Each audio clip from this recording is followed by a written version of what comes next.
All right, typically with my workflow, I'll start with research and development, and I'll typically ask questions like, who is my target audience? Who is my client? What are their needs? What are their business's needs? And I'll use those to shape my research. So we always start with research and development, and we'll ask those clients those questions. In this case, you are the client, so you can know what's your favorite color, or who is your target market, or maybe you haven't answered those questions yet. Now's a really good time to think about those things you want to define. What is your voice going to be? What is your story? What flavor are you going to bring to the market? What is going to be your unique sales proposition as you become your own freelancer? So take a moment to think about that. And sometimes I'll do that secondary and I'll just start flipping through logos like I'm about to show you. And the reason why is sometimes it's just kind of nice to see what's possible or what ideas might help you evolve in this process. So let's go ahead and right click on your desktop. We'll create a new folder and I'll just call it ideas. And then what I'll do, I usually have these three websites are the ones that I typically bounce between. I've got logolounge.com, behance.net, and logopond.com. Logopond is kind of becoming my favorite at the moment for finding some simple logo ideas. And as you flip through this, think about a lot of different things. For example, this one caught my eye. It's kind of busy, but I also like that blue color.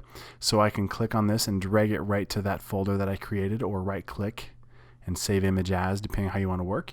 But I really like how bold that is. I really like the color combination. It's a little busy. It would be, you could simplify those colors if you needed to turn it into like a one color print.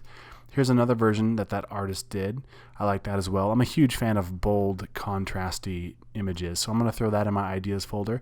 I like both the combination of the font. I like the styling of the subtle shadows that they've used. I like the colors. So that's why I put that in there. I'll just hit the back button a couple times.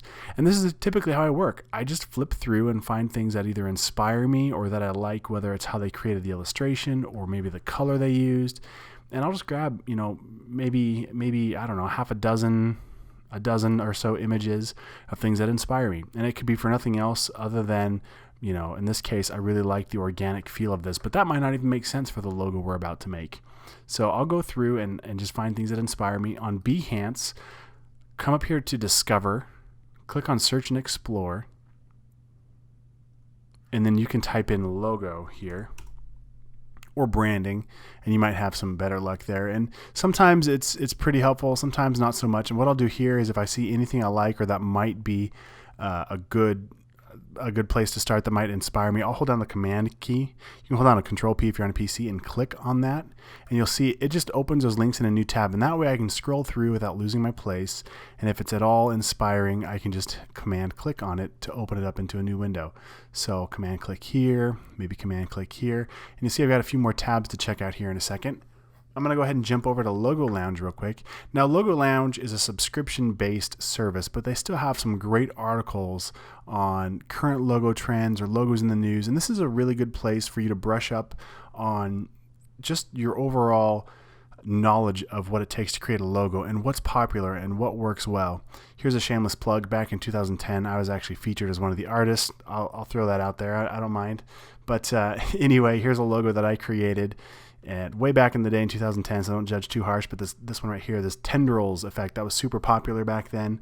And so that's one of the logos that I created. But anyway, you can go through here and look at some of those trends and see what's popular, and maybe that might help you create your logo. I would warn though, try to keep your logo simple. Try not to get caught up in trends, because just like anything else, trends can die, and you want your logo to be as timeless as possible. So that way you can't be like, oh yeah, that was definitely made back in 2010, when everything was trending towards this, whatever effect it was. So go ahead and scroll through, find some different ideas, gather them into this folder. And once we have these collected, we're going to go ahead and create a mood board in the next video.